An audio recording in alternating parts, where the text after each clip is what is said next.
Graças ao nosso bom Deus. Vamos então aprender um pouco sobre esse tema, como se tornar membro de uma igreja reformada. Este é um assunto muito importante, na verdade, porque nós temos um método ou então uma forma muito diferente daquilo que é praticado geralmente no contexto cristão aqui. Então, conseguimos terminar, irmãos, o breve curso sobre evangelismo e aprendemos sobre a nossa missão de testemunhar de Cristo aqui neste mundo. Mas, e quanto as pessoas, não é? Ou quando as pessoas chegam à igreja, quando elas visitam a igreja, o que acontece quando um visitante resolve vir a um culto?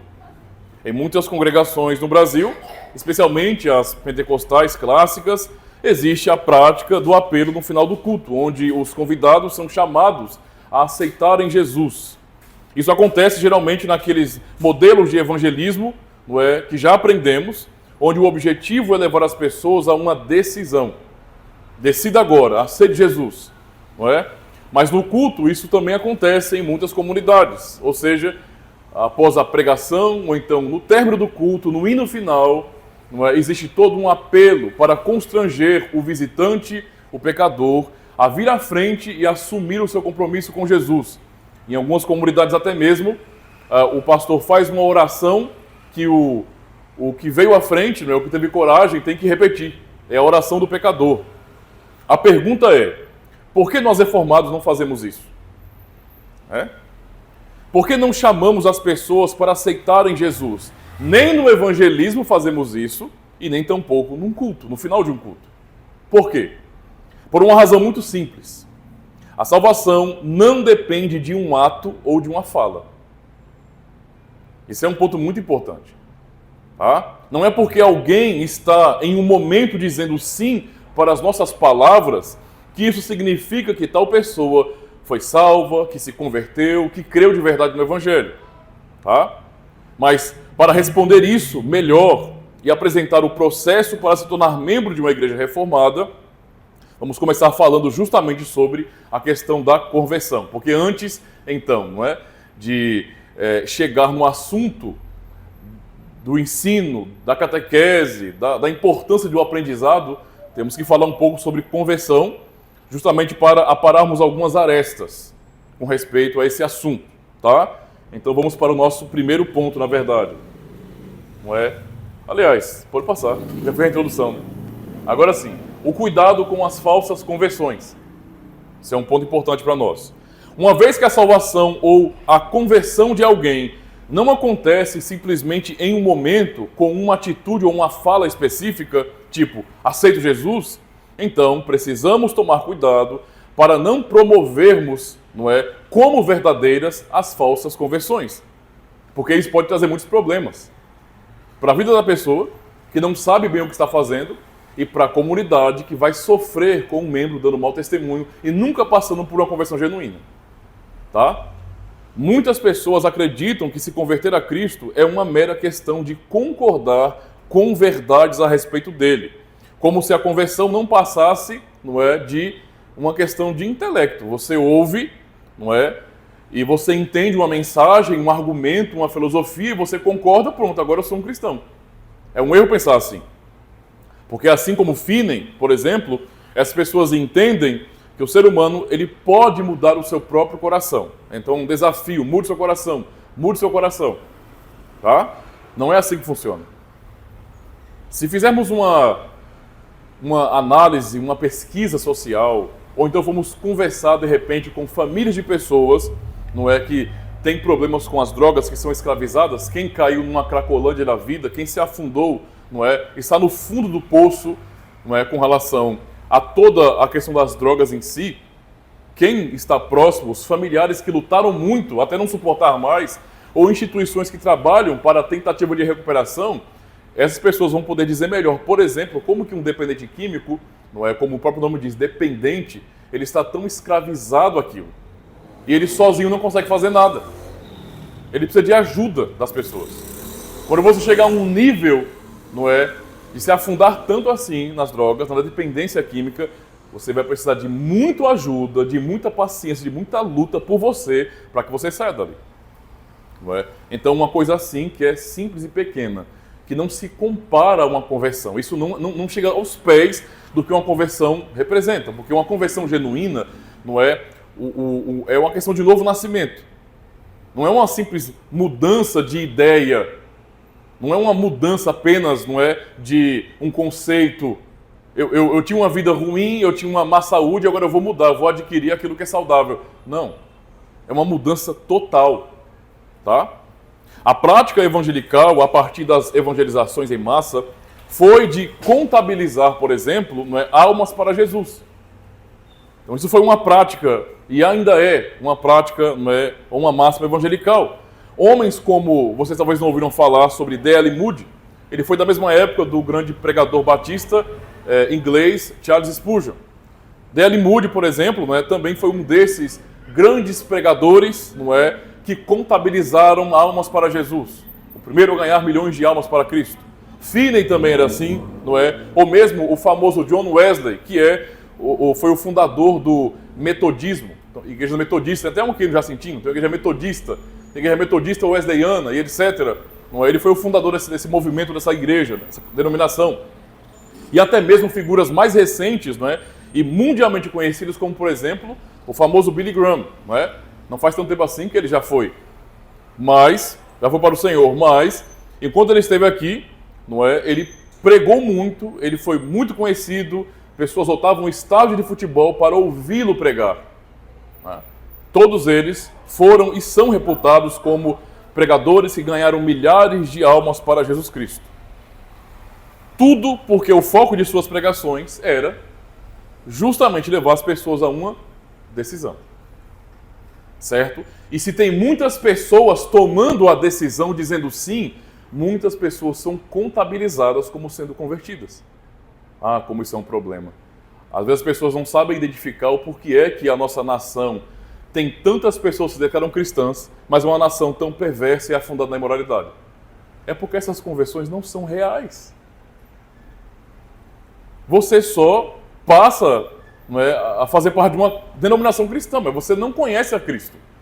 Você não creu de verdade no seu coração. Tá?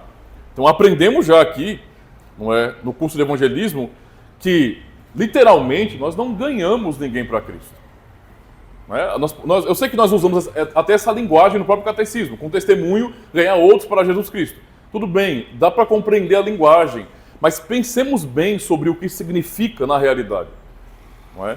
Nós devemos compreender que, na verdade, as nossas palavras de persuasão não podem mudar o coração das pessoas. Tá? Então, eu não quero desconsiderar, por exemplo, o fato de que esses homens que eu acabei de citar trabalharam muito, se esforçaram muito, não é? E por isso mesmo muitos veem como grandes heróis da fé nesse sentido.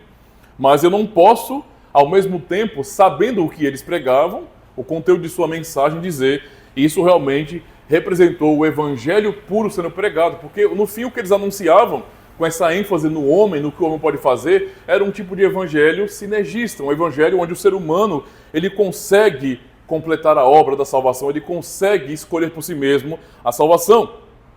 Tá? Então guardem isso bem.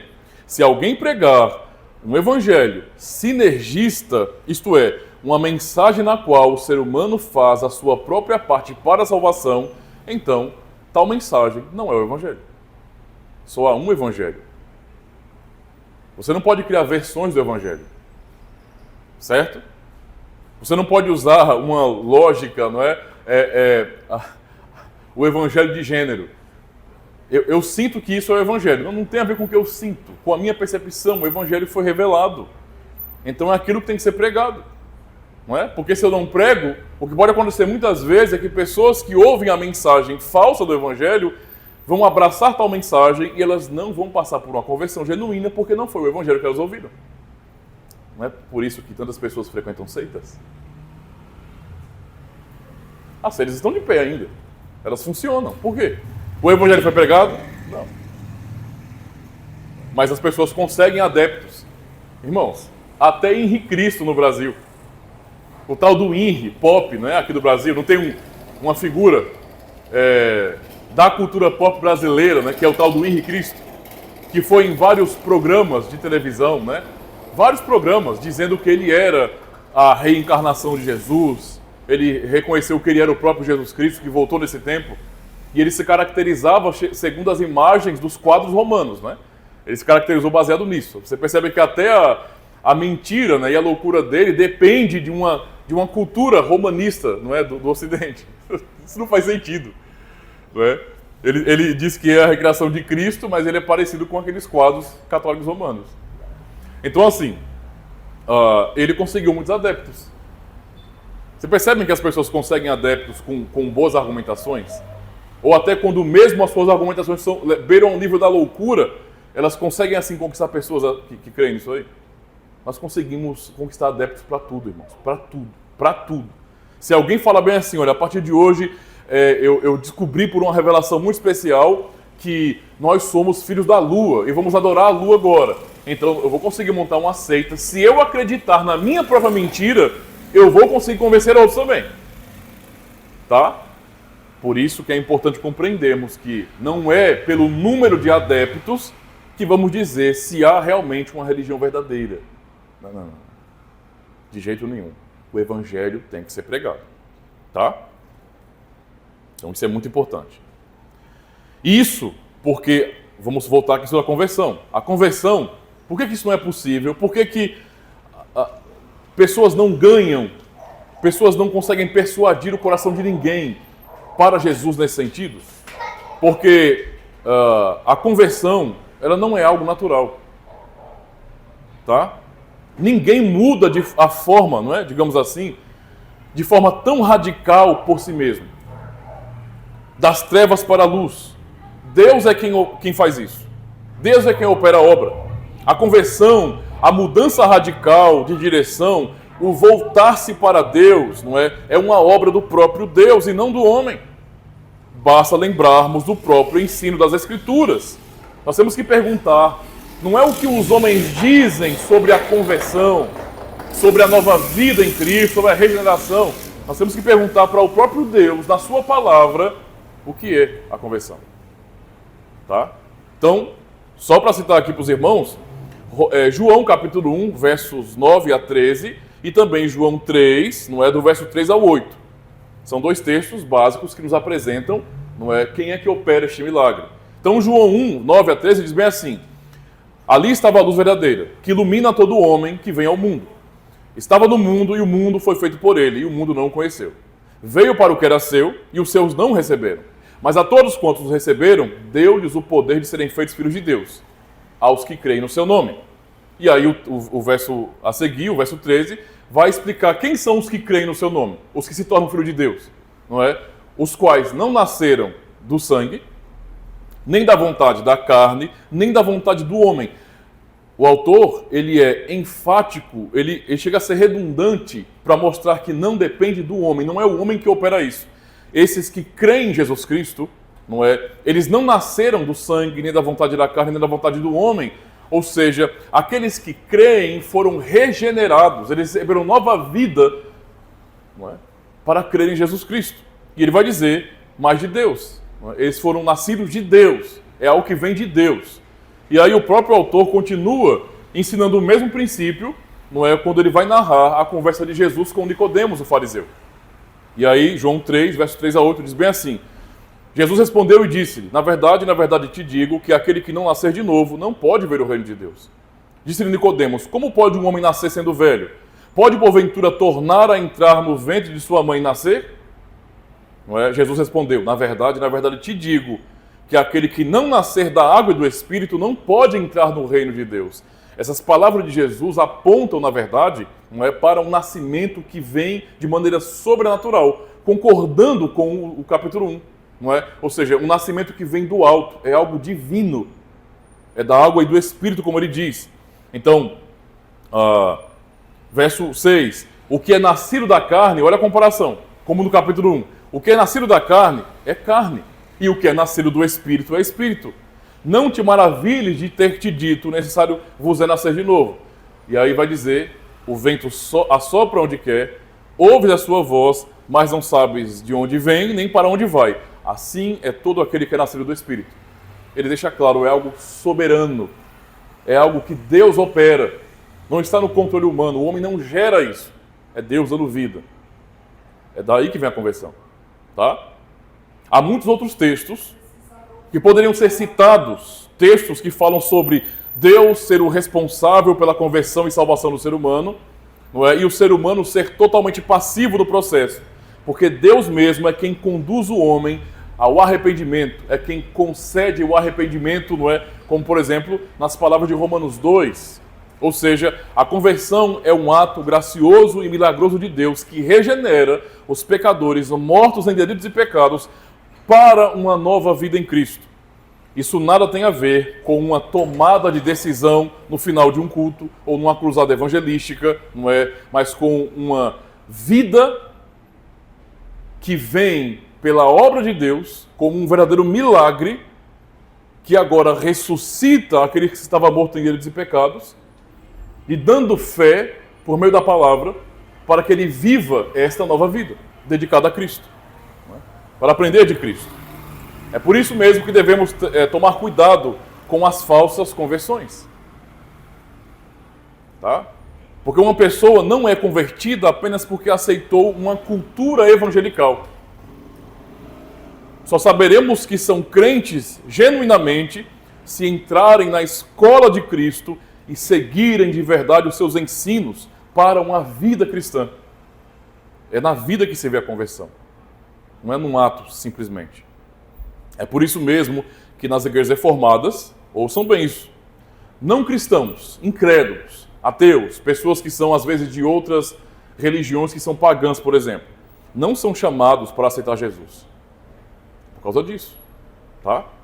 Ou mesmo pensando em evangélicos, ou católicos romanos, não é? Ou cristãos vindos de outras tradições, não é? Eles não são simplesmente recebidos como membros da igreja. Tá? Ora, como saber se são verdadeiramente crentes? Como é que vamos distinguir isso? Discernir essas coisas? Como saber se creem no puro evangelho de Cristo? Eu sei lá que evangelho essa pessoa ouviu, que mensagem essa pessoa ouviu.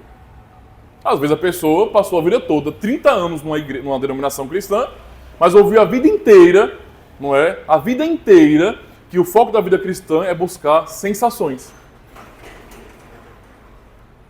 Ouviu a vida inteira que o ser humano deve fazer a sua própria parte para alcançar a salvação. Isso não é evangelho. Só há um evangelho. Não é? Olhem a situação, então, da cristandade de hoje, do mundo cristão de hoje. Os sofismas, as heresias e todo tipo de distorção circulam pelas denominações. Por causa disso. Tá? Por isso, não é apenas aceite Jesus, não é para o incrédulo, que é incrédulo declarado, ou seja bem-vindo, irmão, você agora é membro dessa igreja, não é para todos aqueles que já vieram de outras comunidades. Todos devem ir para a escola de Cristo, para serem seus discípulos, para aprenderem a verdade. Isso é muito necessário, na verdade indispensável. E aí vamos para o segundo ponto, não é? Que é a questão justamente da catequese, o fazer discípulos. Nós vemos o texto de Mateus, a grande comissão. Cristo, no verso 18, declara que toda a autoridade lhe foi dada no céu e na terra. E então ele ordena aos discípulos a irem pelo mundo inteiro, fazendo discípulos, certo?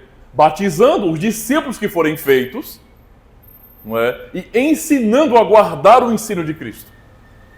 Percebe? Não dá para desvincular a conversão, não é? A membresia na igreja do ensino. Se não há ensino, desconfie. Isso não é correto, de acordo com a ordem de Cristo. Tá? Todos os que visitam uma igreja verdadeiramente reformada devem primeiro participar então da catequese, se realmente querem se tornar membros. Tá? Porque no período da catequese é onde cada candidato, cada catecúmeno, estará aprendendo sistematicamente as doutrinas reformadas, que podem sim ser muito diferentes daquilo que aprenderam em suas antigas denominações. Tá?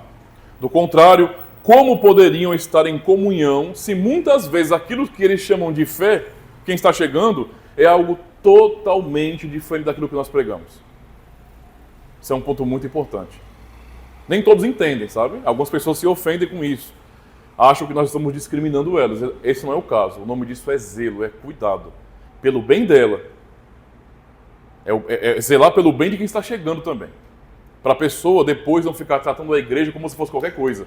e sair falando mal, esculhambando. Isso acontece aos montes, por causa desse tipo de postura.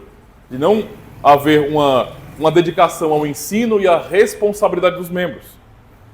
Reparem bem que no evangelicalismo, os rachas, não é, as separações continuam acontecendo e novas denominações surgindo por causa disso o tempo todo. Não é? Indivíduos são rapidamente aceitos como membros de uma outra denominação, não é? E com pouco tempo acabam discordando de alguma doutrina ou prática e saem. E até fundam suas próprias denominações e seitas. A pessoa vai, essa transição, não é? Esse pular de galho em galho é muito comum no evangelicalismo. É coisa... Irmãos, há situações em que um racha, que não é desejável de jeito nenhum, mas há situações em que um racha é necessário. Imagine que 50% ou mais de uma grande denominação se corrompeu e abandonou a sua própria história confessional, as suas doutrinas. A parte fiel não vai querer ficar comungando com o erro, com a heresia, com o desprezo pelas doutrinas. E vai acabar separando. Isso é justificável. Você entende que há uma razão de zelo pelo Evangelho. Mas e quando as pessoas saem de suas comunidades ou começam outras, porque o pastor, ele não é como eu gosto, a família do pastor não é como eu quero, porque aquela comunidade não faz o que eu gosto que ela fizesse. De repente, eu queria que a comunidade tivesse mais algumas coisinhas e não tem. Poxa, é tão chato, eu vou sair. As pessoas não saem por questões doutrinárias. Não é defesa da fé, não. É ser vergonhice mesmo. É porque não se importa com a igreja, não se importa com Cristo, não se importa com a palavra, tanto faz como tanto fez. É aquele pensamento, não é, universalista brasileiro. Eu estou onde tem Deus. Isso é palhaçada. Qualquer canto onde tiver Deus, eu vou. Isso é loucura, irmãos. Loucura. Imagine então, se chega uma pessoa, vamos supor que uma igreja reformada imita o padrão das outras, que abandonaram sua história, digamos assim, e elas acabam não tendo critérios para receber pessoas novas na igreja. Então imagine isso aqui, ó. Se chega uma pessoa que é evangélica em nossa comunidade, ela vem ao culto e gosta, porque tem preferência por igrejas mais tradicionais, e diz, não é, amo igrejas tradicionais, vou ficar aqui. Quando é a Santa Ceia? Eu quero participar da ceia logo. Bem, logo essa pessoa, muito em breve, descobrirá que embora sejamos também chamados de evangélicos, nós batizamos crianças. Tá? E esse novo membro aprendeu a vida inteira a rejeitar o pedobatismo como uma prática católica romana abominável. Imagine, a pessoa chega, ela não sabe o que nós somos, o que nós cremos, não sabe de nada. Veio de uma outra comunidade. Irmão, vai ficar aqui com a comunidade? Vou sim, eu gostei demais de vocês. Maravilha! Mês que vem, ele vê um batismo infantil acontecendo. Ele vai se escandalizar. E vai sair da igreja. E falando mal. Misericórdia, eu fui para uma igreja ali, uma tal de igreja reformada. Eles são católicos romanos disfarçados. É o resultado de não passar por essa escola primeiro. Não é? Mas continuemos imaginando aqui. Não é?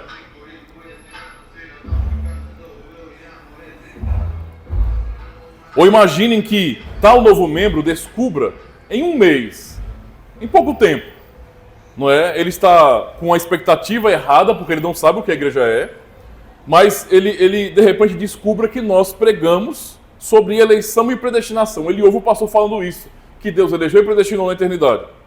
Sendo que ele acredita que depende dele mesmo a salvação pelo seu próprio livre-arbítrio. Imagina o choque para essa pessoa. Misericórdia. Eu ouvi da boca do próprio pastor dizendo que Deus elegeu pessoas e as predestinou. Ou imagine que esse novo membro que não foi catequizado, ele ouça sobre a realidade do inferno. E de repente ele veio de uma comunidade onde é ensinado que o inferno é uma questão alegórica, não é real. Ele ouve o pastor reformado pregando, o inferno é real. E nós temos razões sérias para confessar essa fé. Ele vai ficar chocado com isso. Ou ele ouve de repente sobre a justificação pela fé somente, sem as obras da lei, enquanto ele sempre acreditou que o homem tem méritos para a salvação.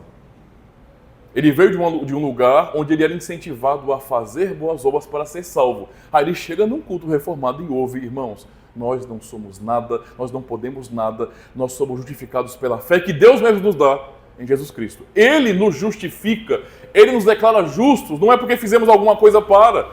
E ele vai se sentir pequeno, humilhado. Se é conversa, o homem faz sim, é assim que eu creio. Imagine.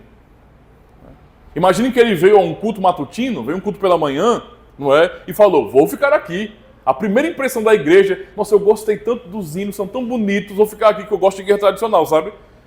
E aí, de repente, ele não vem no culto à noite, mas vem num outro culto à noite. Na próxima semana.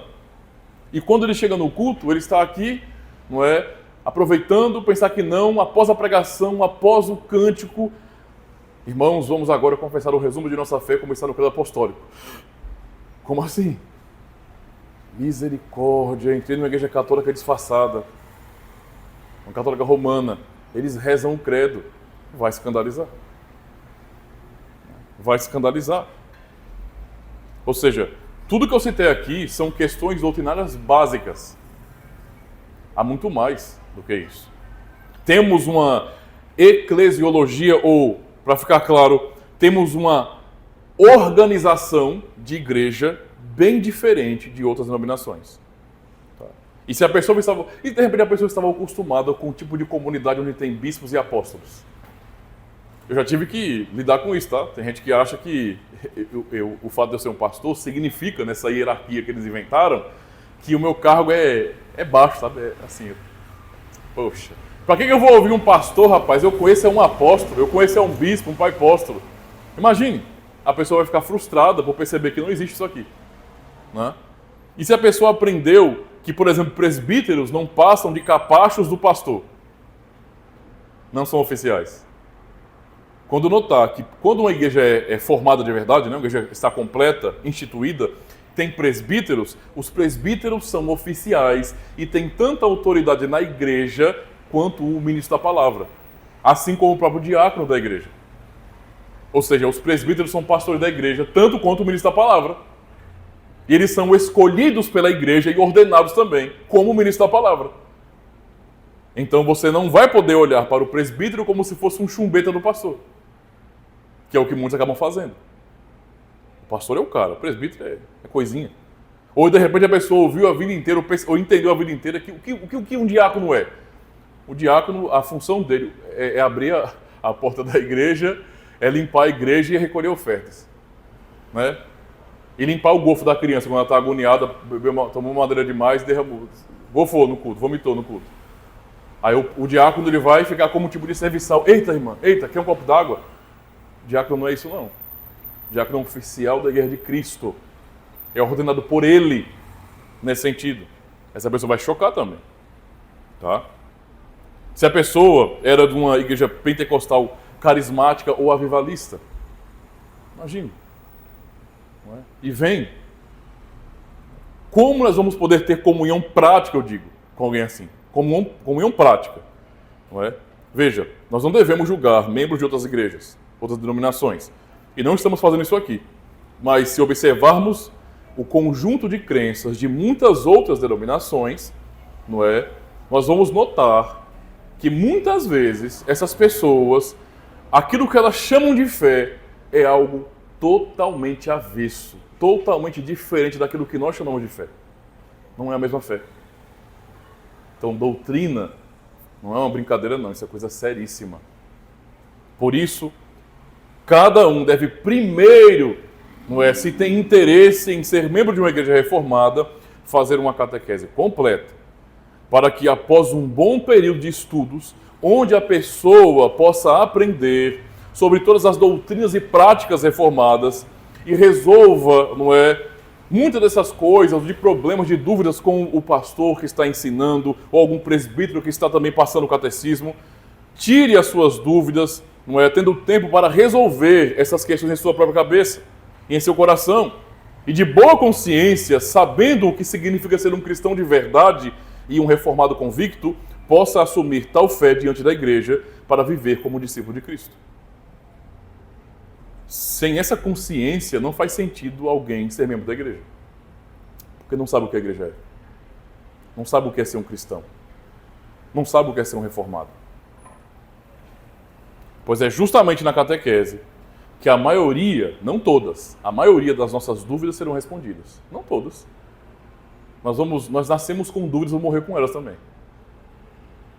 Quem disse que eu tenho que saber de tudo? Ninguém sabe de tudo, ninguém nunca vai saber tudo aqui. Mas boa parte das dúvidas que podem me perturbar serão resolvidas na catequese. É na catequese que a pessoa terá tempo de lidar com certas dificuldades, não é, com algumas doutrinas bem peculiares. Pois enquanto a pessoa estuda e participa dos cultos, não é, sendo um congregado da igreja, para se adaptar, ela verá no culto, não é, por exemplo, e no testemunho da congregação. Aí voltamos àquela questão do testemunho. Lembra da última aula, não é, de evangelismo reformado, onde eu dei ênfase no testemunho dos irmãos? Como eu falei, lá, a mensagem do púlpito pode ser um diamante. Se os membros não ouvem, creem e aplicam, lá fora as pessoas, quando olharem para a igreja, vão dizer assim: isso é mentira. O pastor prega, mas ninguém vive, então é mentira. Eu vou para um lugar desse? Então, quem está chegando de fora tem que ver. Ele não só tem que ouvir o que o pastor está dizendo, ele tem que ver isso na vida dos membros. Por isso, os membros têm que se esforçar para o testemunho, para glorificar a Cristo e também ganhar nesse sentido, pelo testemunho, não é, essas pessoas que estão chegando. Tá? Então, isso é muito, muito importante mesmo. E então, depois de ver tudo isso, às vezes até de testemunhar, né? Esse tempo de catequese, para muitas pessoas é tão precioso, porque elas veem, se Deus permitir assim, né, que venha nascer crianças na igreja nesse período, com pouco tempo, com um mês, de repente, ou menos do que isso, essa pessoa que está chegando, ela não vai só aprender sobre a doutrina do batismo, mas ela vai ver uma criancinha sendo batizada na igreja. Isso pode tirar toda a tensão que ela tem no coração dela, que é cultural muitas vezes. Ela tem que ver. Às vezes também ver uma pessoa que acabou de encerrar o seu processo de catequese e está ali para fazer a pública profissão de fé, ele está vendo. Isso é motivador também. Então ela precisa desse tempo, né, para aprender. Isso realmente é importante. E acredito, de todas as formas, não é, que isso é melhor para a congregação e para a própria pessoa, certo? Para que ela também venha se adaptar. Isso pode evitar, então, problemas terríveis no futuro. Tá? De repente, a pessoa é cristã mesmo. É cristã de verdade, não é? Mas há certas doutrinas que ela não consegue. Isso pode acontecer, irmãos. Isso pode acontecer. É tão mais simples nesse processo de catequese, porque a pessoa pode, no processo da catequese, pergunta e resposta e reflexões, e, sabe, ela vai tirando dúvidas, vai ficando maravilhada, mas pode ser que no processo da catequese ela consiga perceber que não é para mim ser um reformado. Entendeu? Ela consiga perceber que, olha, para mim não dá para ser reformado não, pastor. Eu não consigo. Eu, sinceramente, se eu ficar aqui, por tudo que está sendo ensinado pelo Senhor, que eu não concordo, pastor, eu lamento, mas eu não concordo, eu vou ser um problema. Isso para mim é um problema. Então, é na catequese que isso se resolve. Na catequese a pessoa vai realmente saber se ela vai prosseguir e permanecer na igreja ou não. Se ela vai dali mesmo parar, para nem se tornar membro. Porque não faz sentido nenhum levar alguém sem esse preparo à membresia da igreja, para fazer parte da comunidade, como membro vivo, participando da Santa Ceia, e daqui a 6 meses, 1 ano, 2 anos, a pessoa, pastor, quer saber? Eu penso de uma maneira diferente de vocês e para mim está errado. E a pessoa vai acabar sendo exortada, disciplinada, afastada da ceia, vai ficar numa situação chata na comunidade e no fim, se não abandonar a má doutrina, ou se não confessar a doutrina reformada, vai acabar sendo excluída da igreja. Então não é melhor evitar esse tipo de coisa? É muito melhor. É mais honesto, tá? E protege tanto o nosso coração, porque para nós não é fácil perder um membro da igreja. Às vezes as pessoas pensam assim, quem sofre são aqueles que saem, e os que ficam, que também estavam apegados a ele. A comunidade sofre sim, porque nós nos apegamos, tá? Então tem que pensar em todo mundo nesse sentido. Por isso é necessário conscientização antes de tornar-se membro de uma igreja. Não pode ser uma coisa tão simples assim, não. Tá? Ou então vai ser como os anabatistas, na última pregação noturna que eu fiz, né, lá do culto da noite, quando eu citei sobre os anabatistas, é a questão do juramento. Os anabatistas ensinavam, não é, que ninguém deve jurar de maneira nenhuma. Por quê? Por que não é necessário isso? Especialmente um crente. Porque um crente ele já deve ter a confiança dos outros automaticamente. Era assim que os anabatistas entendiam. Então, para os anabatistas, não é, o governo deveria obrigatoriamente acreditar neles porque eles eram crentes. Não é assim. Tá? Não é desse jeito.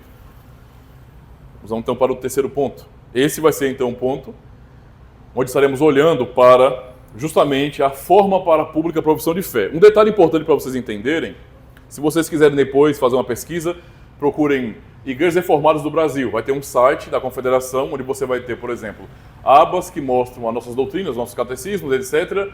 Aba onde mostra, por exemplo, os pastores das igrejas reformadas, a localização das igrejas e tudo mais.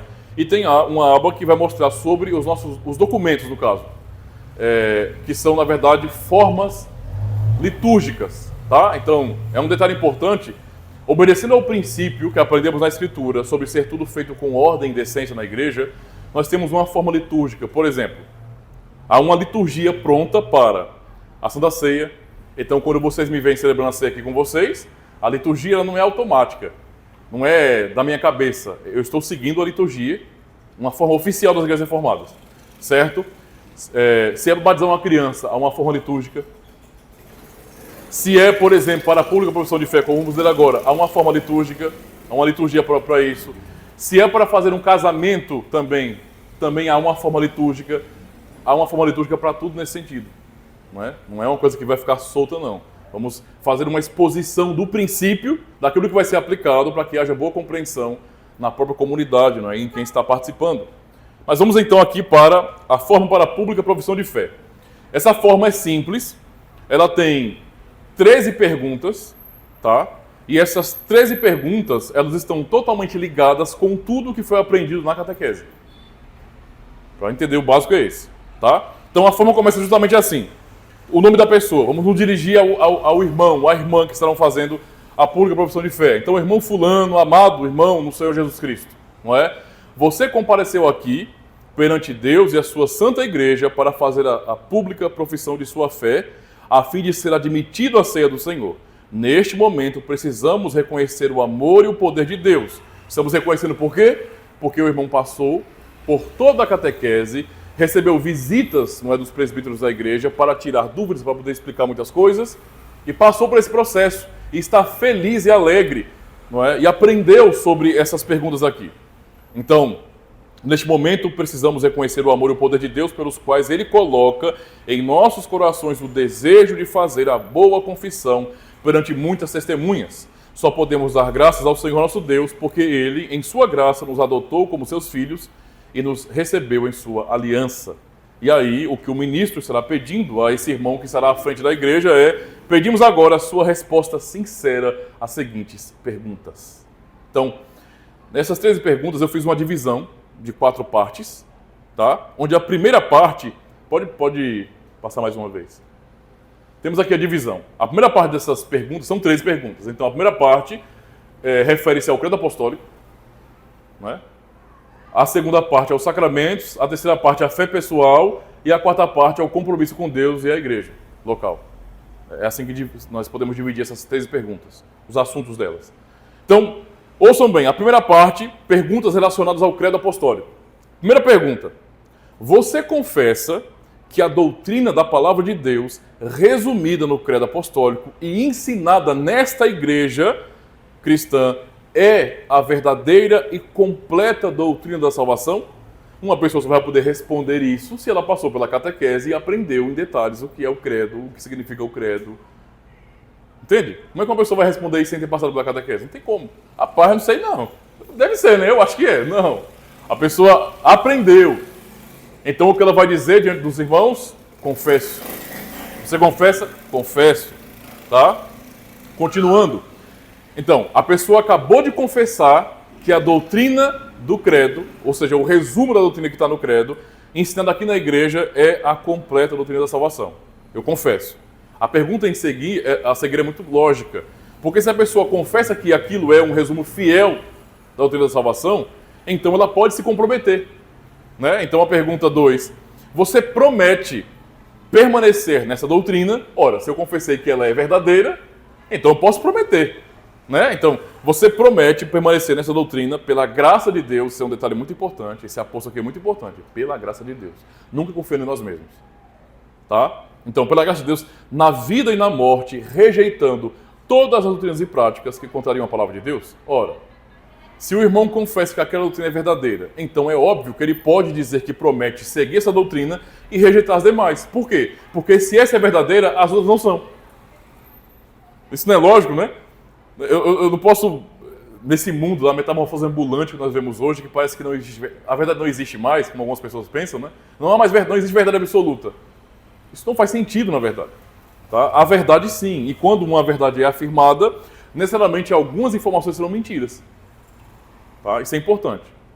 Então, uma pessoa, uma vez que entende isso, ela pode dizer, eu prometo, não é, permanecer nessa doutrina, pela graça de Deus, e rejeitar todas as doutrinas e práticas que contrariam a palavra de Deus. Então veio aí, sei lá, eita, surge um novo profeta no Brasil.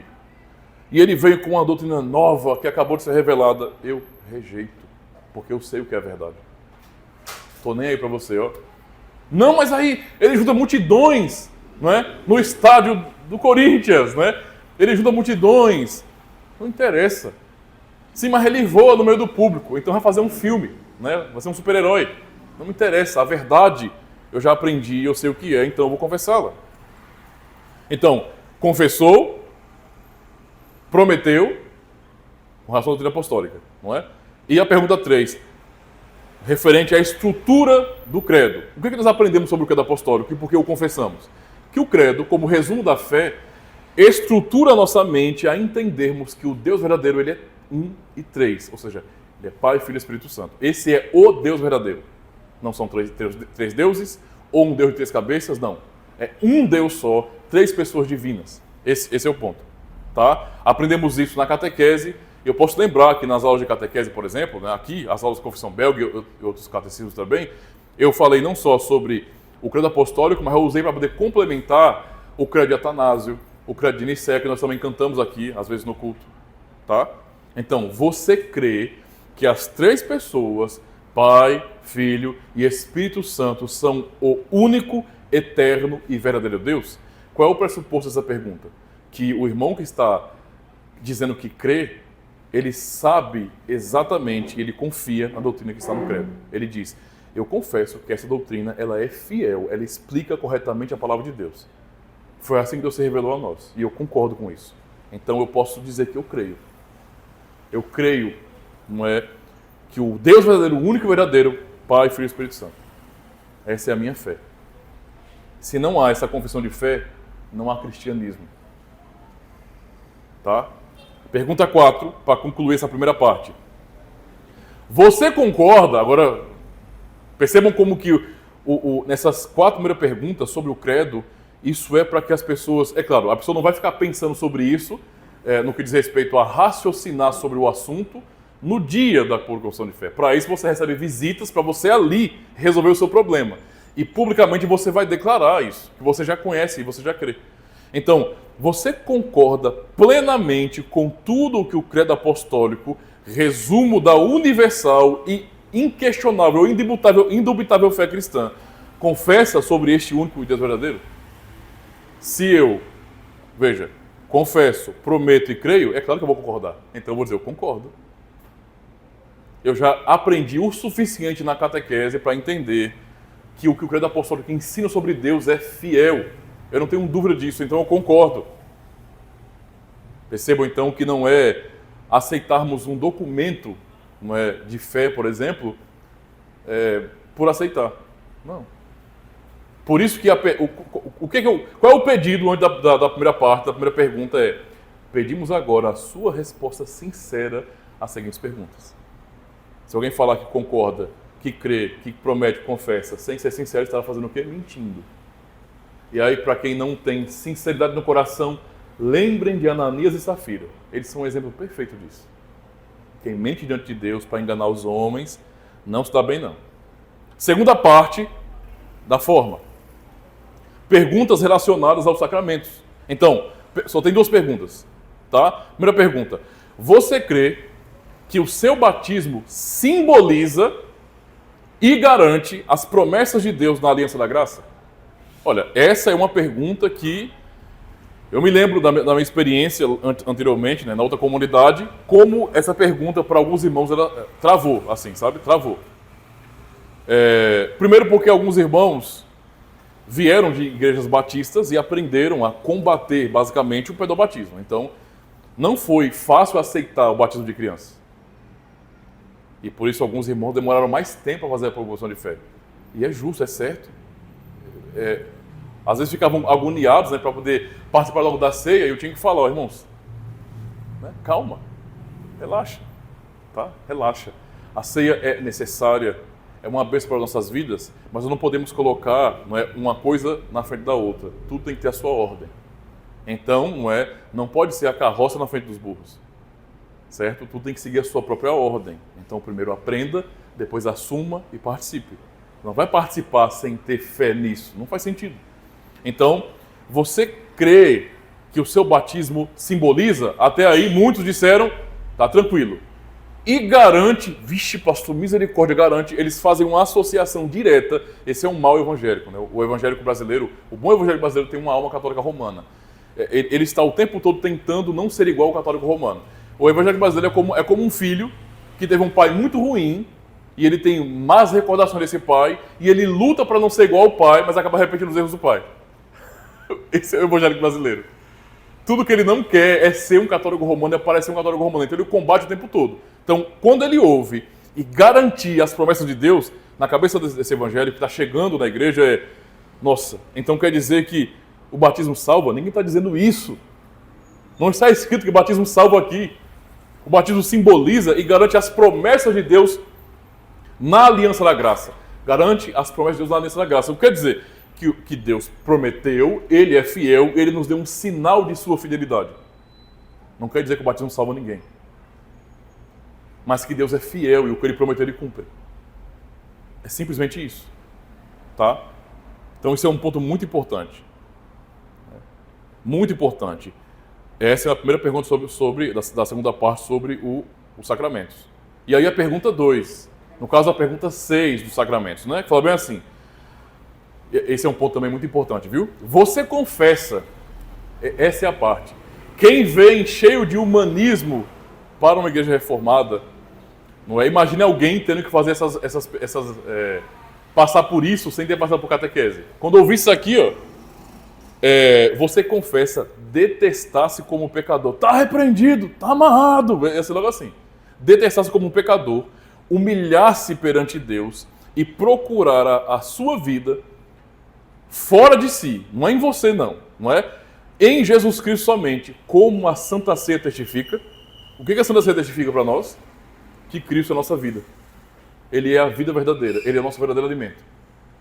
Quando nós estamos confessando isso aqui, não é? Estamos dizendo justamente isso. Que nós nos detestamos como pecadores. O que isso quer dizer, na verdade? Porque pode parecer muito forte, né, a expressão detestar-se como pecador.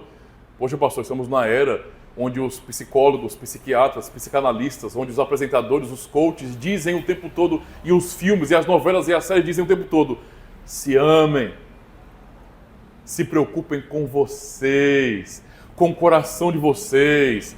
Esse negócio de você ficar com esse, se sacrificando pelos outros, deixando de desfrutar pelo bem dos outros, não.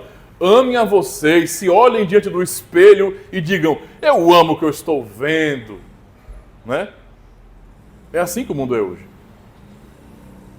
Aí pessoas que vêm desse jeito, com essa mentalidade, ouvirem isso aqui, é pesado, né? Quer dizer que um cristão genuíno, ele se detesta como pecador? Sim. Sabe por quê que ele se detesta? Tem razão para isso? Porque quando eu entendo que alguém realmente é um cristão, que foi regenerado, nascido de novo, essa pessoa sabe quem Deus é, como Ele é santo, sabe quem Cristo é, sabe por que é que Cristo morreu. Ele sabe exatamente que Cristo estava sofrendo no Calvário a ira de Deus por cada maldito pecado que eu cometi e ainda cometerei na minha vida. Eu amo a Cristo e por isso que eu olho para mim mesmo nas minhas próprias falhas e eu me detesto nesse sentido. E é por isso que eu luto contra mim. Tá? Eu me vejo como meu próprio inimigo. Olha que confissão importante. Eu sou o meu inimigo. Eu tenho que lutar contra mim, contra a minha carne, para que eu não venha ofender aquele que me amou a esse nível de me substituir na cruz. Então Cristo ensinou isso muito bem nos evangelhos. Quem ama a sua vida, perdê-la-á. Mas quem larga a sua vida, perde a sua vida por amor de mim, achá-la. Ele é a vida. Tudo que nós temos é Ele. Então, se eu sou um pecador e tenho consciência disso, eu vou concordar com isso, eu vou confessar essa verdade. Sim, você confessa, detestar-se como pecador e humilhar-se perante Deus. Porque eu sei que eu sou um pecador, então sempre pedirei perdão ao Senhor. Senhor, me perdoa. Me perdoa porque mais uma vez eu te ofendi. Mais uma vez eu fingi demência. Eu não me importei com o amor do teu filho demonstrado na cruz por mim. Me perdoa por isso, Senhor. Porque foi por causa desse maldito pecado que o teu filho morreu. Por causa disso, por causa das minhas mentiras, por causa da minha imaginação diabólica e pecaminosa, por causa de tudo que eu fiz, que eu penso, foi por isso que ele morreu. Coisas que eu cometi e pensei, não foi ele que fez isso. E por isso eu vou procurar a minha vida, não em mim mesmo, porque eu não tenho nada. Eu vou procurar a minha vida nele somente. É isso que a Santa Ceia testifica. Faz sentido alguém que não tem esta fé, esta compreensão, que não crê nisso de verdade, vir à mesa do Senhor, mas não faz sentido nem aqui nem na China. Não faz sentido nenhum. A pessoa olhar para si mesma e dizer bem assim, nossa, eu me amo, eu sou forte, eu consigo, eu sou o cara, eu dou conta. Gente assim não vem para a Santa Ceia, não faz sentido isso. É por isso que numa igreja reformada, a Santa Ceia é supervisionada, não é aberta. As pessoas querem se apegar ao que Paulo fala, examine-se um a si mesmo. E acha que isso anula a função dos presbíteros. Não, de jeito nenhum. Cada um deve se avaliar diante de Deus. Porque essas pessoas podem fingir. Uma pessoa no membro da igreja pode fingir. Na frente do pastor da igreja é o mais santo do mundo. Mas fora da vista dos oficiais, da própria comunidade, em casa, com a família, no trabalho, é o próprio demônio encarnado. Então, poxa, você pode enganar os presbíteros da igreja. Por isso Paulo está dizendo, examine-se um a si mesmo. Mas isso não anula o fato de que os presbíteros devem zelar pela mesa do Senhor. E pastorear o rebanho e também proteger a mesa do Senhor de ser profanada. Imagine que presbíteros que têm esse encargo, essa função de cuidar da mesa do Senhor, faça isso, né? Abra a mesa para pessoas que não creem em Cristo como a Bíblia ensina. Elas creem no Jesus pop, o Jesus da cultura, e não no Cristo bíblico, o Filho de Deus. O que salva de verdade. Elas creem em Jesus Cristo, lembra da forma da Santa Ceia? É citado os pecados nesse sentido, né? Que são públicos, reprováveis. Basicamente, o que está ali na forma da Santa Ceia tem a ver com os 10 mandamentos. Porque fala sobre pessoas que... Quem deve se afastar da mesa do Senhor? Pessoas que invocam a santos falecidos, prestam homenagem a imagens, vivem em mentira, em ódio, em briga, em desobediência, em revolução. Gente assim não é crente. Aí os presbíteros vão agir como o mundão quer hoje, né? Como essas comunidades inclusivas querem hoje. Ninguém pode julgar ninguém. Todo mundo segura a mão de todo mundo, ninguém leva a mão de ninguém. Que palhaça dessa? Não. Lá fora, as pessoas dizem que é assim, mas na igreja de Cristo não é igual ao mundo.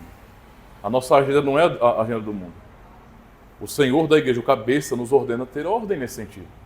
Então, se os presbíteros, eles fazem a abertura da mesa do Senhor para indivíduos que não têm testemunho cristão, os presbíteros são culpados por profanar a mesa do Senhor. Olha, a coisa é séria, né? Então, são duas perguntas na segunda parte sobre, os sacramentos. Agora, para a terceira parte, a questão da fé pessoal. Nota como isso é importante agora. A pergunta 5. Cadê? Isso. Já dei a pergunta 5. Eu acabei duplicando aqui, então vamos passar daqui para cá. Pergunta 9. Isso é para o indivíduo agora responder, né? É a sua fé pessoal.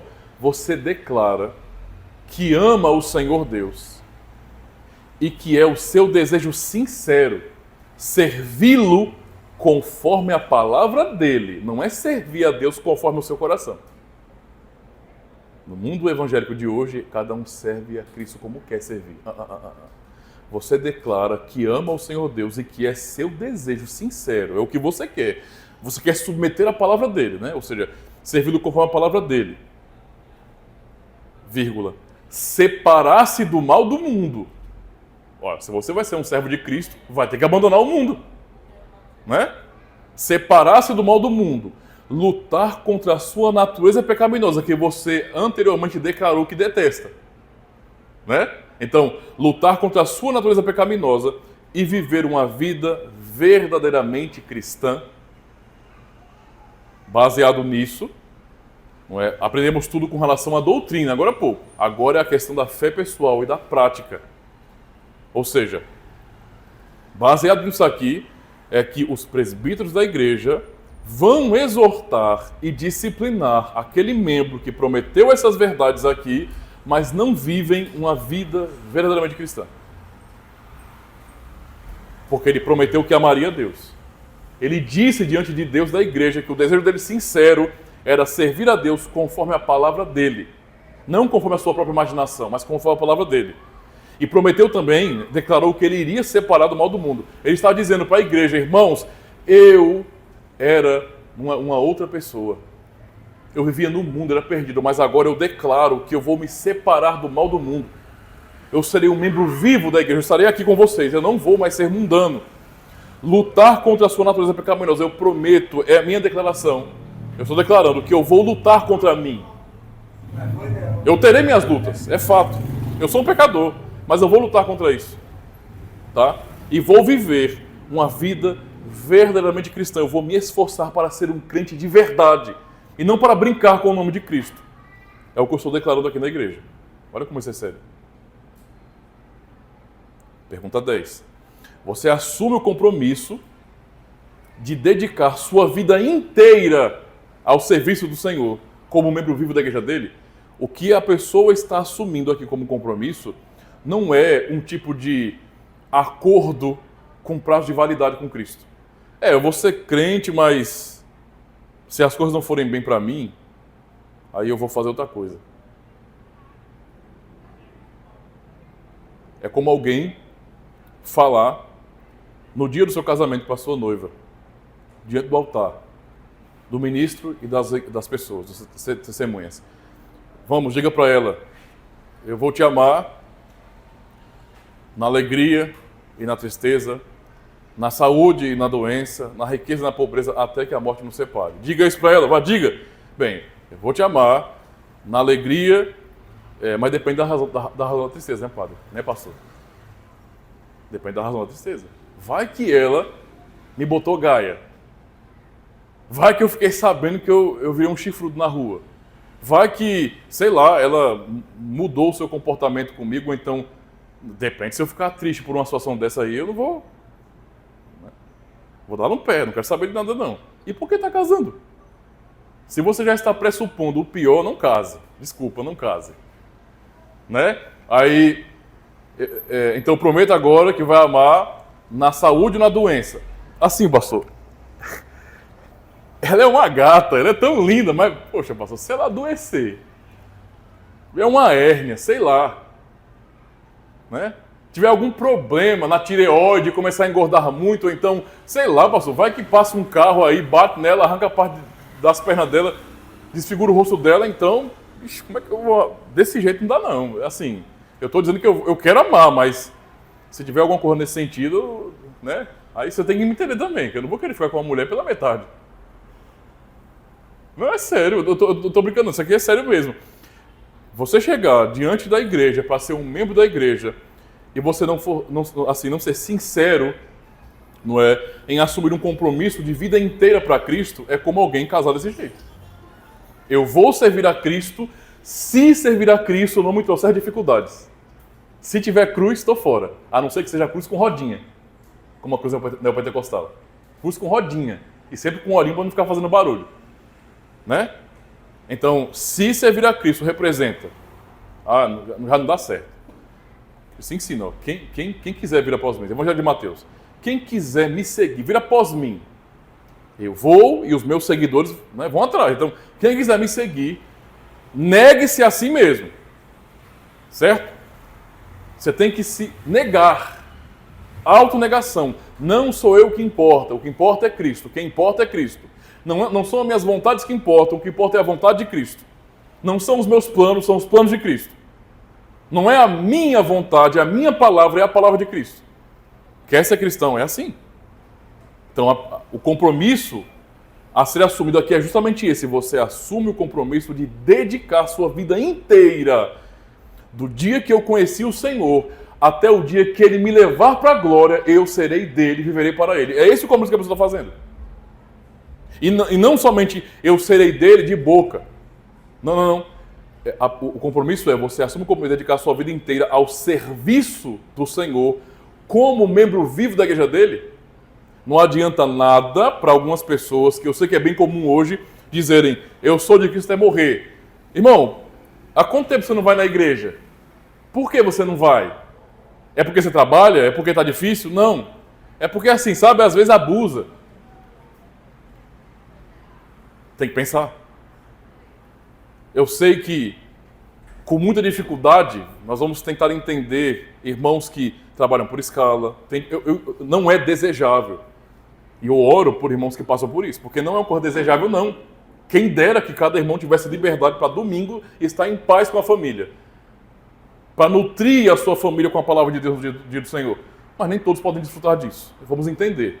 Mas uma pessoa que diz pertencer a Cristo, não é?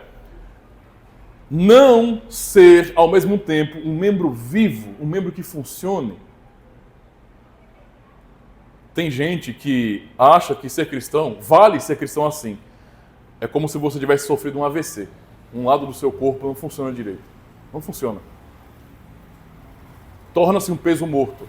Imagina um tipo de membro de igreja que ele é um peso morto. Ele só atrapalha a vida dos outros. Ele pesa. A vida dele, a existência dele naquela comunidade é um peso, porque sempre são os mesmos problemas, repetidos há anos, a pessoa nunca amadurece. O compromisso, irmãos, é para dedicar a vida inteira ao serviço de Cristo como membro vivo da sua igreja. Um membro vivo da sua igreja. Todos os recursos necessários para isso há na igreja. O Senhor derrama isso na igreja. Todos os recursos necessários. Então tem que entender. A pergunta 11. Eita, pergunta maravilhosa, mas que... Se o Senhor for julgar pessoas que disseram isso e não estão fazendo, vai ficar feio. Você promete observar o dia do Senhor. Observar o dia do Senhor. Detalhe, observar o dia do Senhor não é isso aqui não, viu? Vou fazer uma observação. Não é assim que se observa o dia do Senhor, não.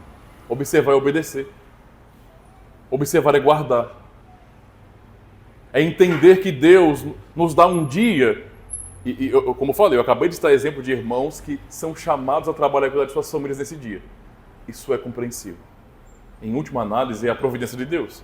Mas eu estou me referindo aqui a pessoas que não têm esse compromisso, têm liberdade para, mas transformam um dia do Senhor em um dia qualquer.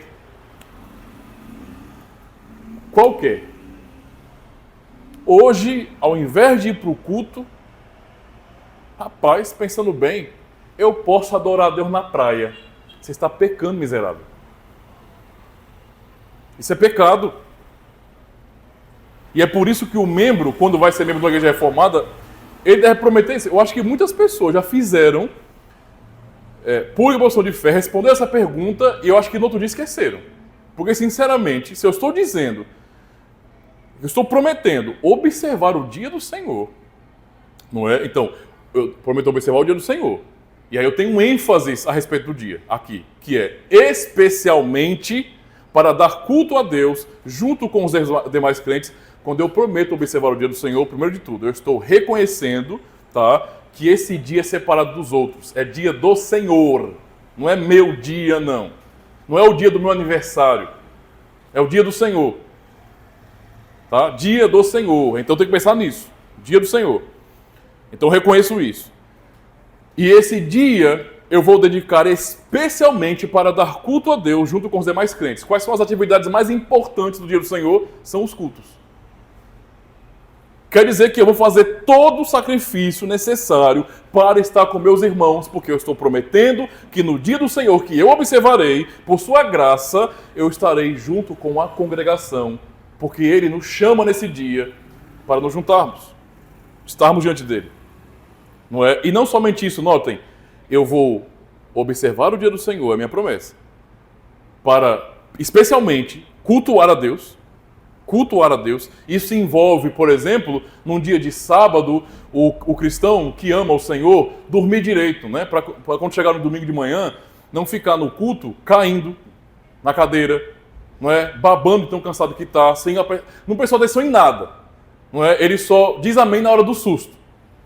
Amém, ele está aqui dormindo, eita, amém, glória a Deus. Que conversa, já mudou até de igreja, foi? E até a mão levantou. Então, assim, a pessoa está prometendo que vai observar o dia do Senhor, cultuar a Deus com os demais irmãos, e nesse processo, observe o que a pessoa está prometendo, viu? E ajudar a manter o ministério da palavra e a obra diaconal com as suas ofertas. Ah, pastor, então quer dizer que é exatamente, sabe por quê? Porque isso aqui não é mágica, não. Uma congregação quer ter um pastor, tem que ser um pastor. Não é assim? A não ser que todo mundo se conforme em não ter pastor e se reunir sem pastor no meio de uma praça no sol quente. Eu acho que o pessoal não vai querer isso. Nós precisamos de certos recursos, não é? Então, quer dizer que quando eu me comprometo, e claro, cada um dentro da sua própria condição, mas a ideia é que eu possa me comprometer com isso. Tudo isso aqui eu participo. Isso não é algo que vem de outros, não. Eu participo. Então somos nós, enquanto corpo de Cristo, cada membro responsável pela obra vai fazer ofertas, não com aquele objetivo de que é o que tem o mundo aí fora. Eu vou ofertar porque se eu dar os meus 10% no mês, Jesus vai multiplicar. Aí eu vou ganhar 20%, né? Eu vou ganhar 2 vezes mais. Né? Se eu fizer a campanha da Fogueira Santa lá com o pastor e eu botar o meu salário inteiro, próximo mês, meu filho, não tem jeito não. Eu vou comprar logo um iate para passar aqui na Ponta Verde, dando um tchau para um monte de gente rica, porque agora eu prosperei. Não é para isso, não. Não é para você fazer uma barganha com Deus. Isso é responsabilidade de cada membro do corpo de Cristo. E essa responsabilidade diz respeito ao nosso próprio amor. Pensemos bem sobre isso. Nós estamos amando. Se há irmãos em nossa congregação passando fome, não, imagine que exista um irmão na nossa congregação passando fome, a pessoa não tem nada para comer. É sério que há amor nessa comunidade? Não, não há. Sabe qual é a prova disso? É que os irmãos não estão ofertando para cuidar daquela vida que está ali. Porque a ideia das ofertas é essa. Nós precisamos ter um pastor, vamos nos esforçar para isso. Temos que ter um local para cultuar, para nos reunir, vamos fazer isso. Temos que socorrer irmãos que precisam, vamos fazer isso. A ideia das ofertas é essa aqui. Eu sei que no mundo lá fora, dinheiro e igreja tem sabe, uma coisa assim, existe um problema no nosso contexto brasileiro. O brasileiro não sabe entender o objetivo do dinheiro, né? É engraçado, né? Porque as pessoas que são cristãs fora do Brasil, elas entendem e elas amam doando. Enquanto o próprio brasileiro tem um certo tipo, não, meu filho, dinheiro é para mim, o resto que se dane. Dinheiro eu vou ficar fazendo sacrifício por causa de igreja? Sobrou dinheiro, eu vou estar ajudando em nada? Eu vou ficar calado, ó.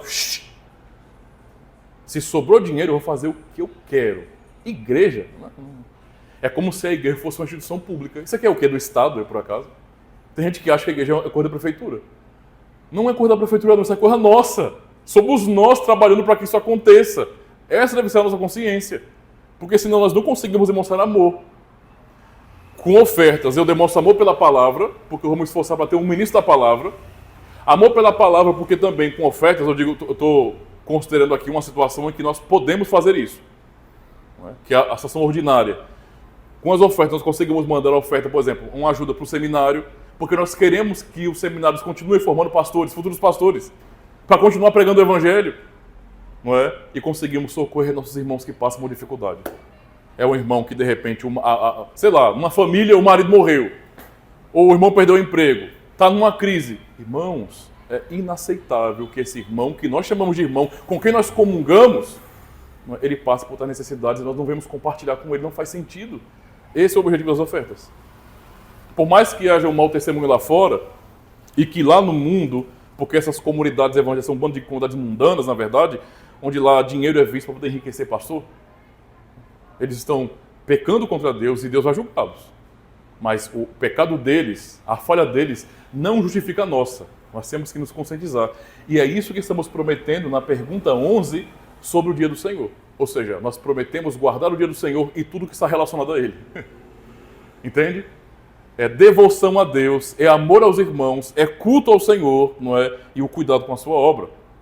E finalmente, entendendo isso, chegamos à pergunta 12, a penúltima pergunta. Não é?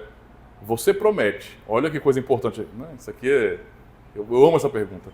Você promete usar fielmente os meios da graça, que são a palavra de Deus e os 2 sacramentos que Cristo deu à sua igreja, o batismo da ceia no caso, né?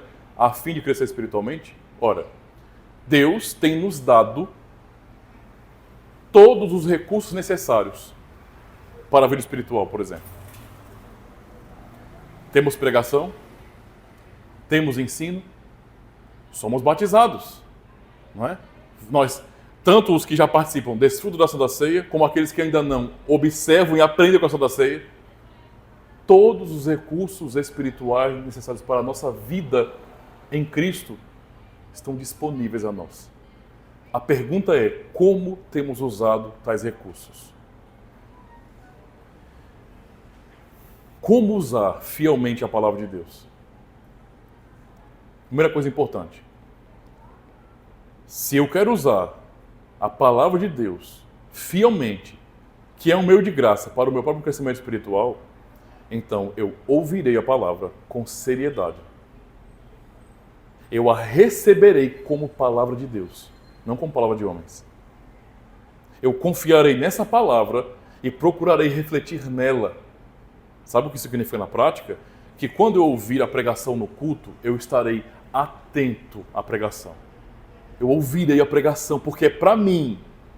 O pastor não está pregando para as paredes, não. É para mim. Eu sou o alvo da pregação.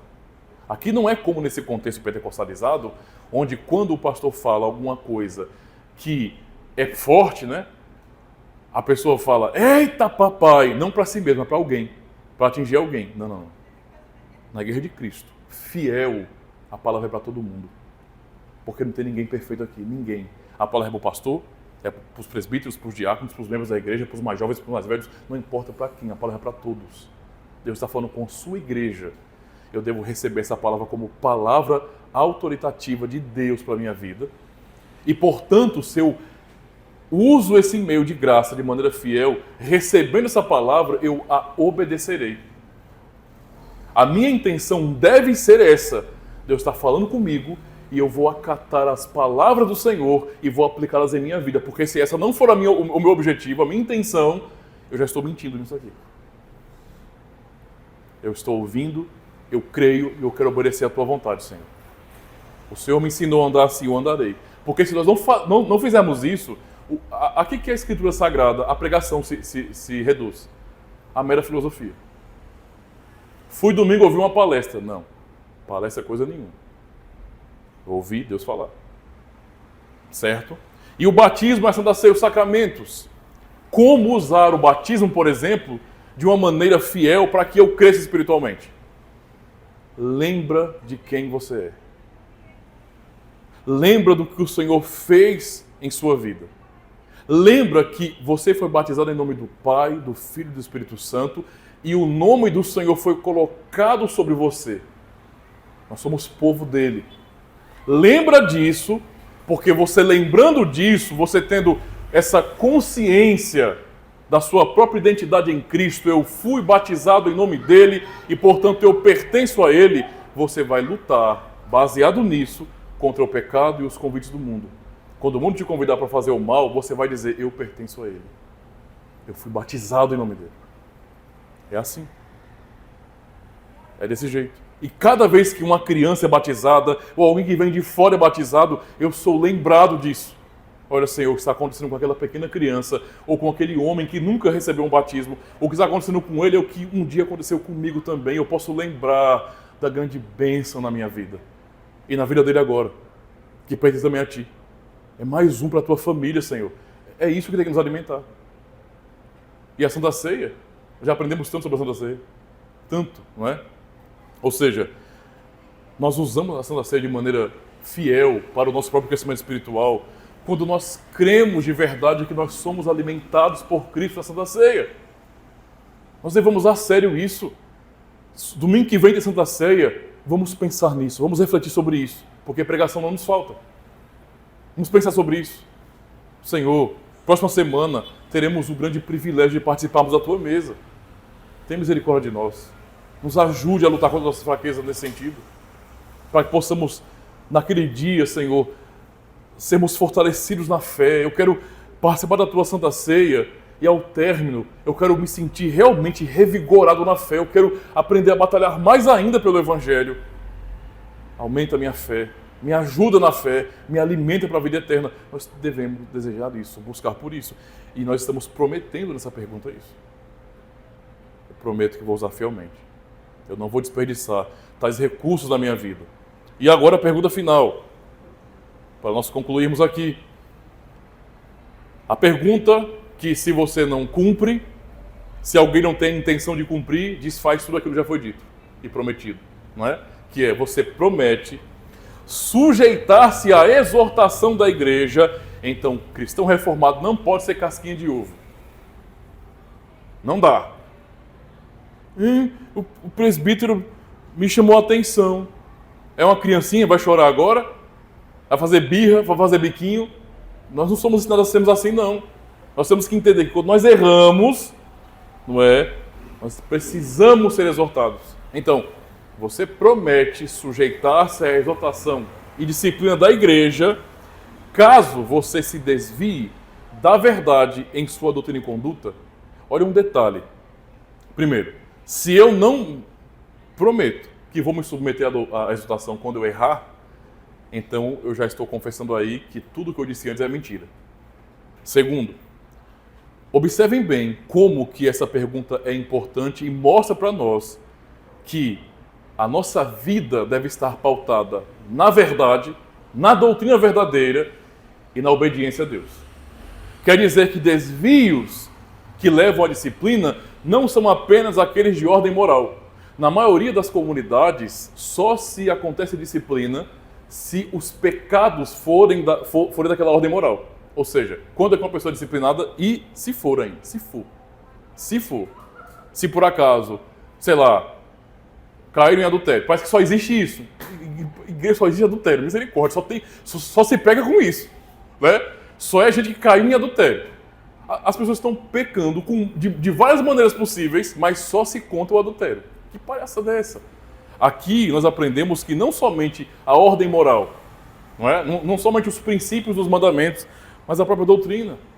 Isso quer dizer o quê? Que uma vez que eu já confessei que a doutrina que está resumida no credo é fiel, e eu concordo com ela, e eu prometo defendê-la e rejeitar todo o resto nesse sentido, não é? Se eu por acaso vier a emprestar meu coração para outras fontes, se eu vier fazer aquilo que Paulo fala, buscar mestres para mim mesmo, porque na coceira dos meus ouvidos não consigo suportar essa doutrina, eu vou me submeter à situação da igreja.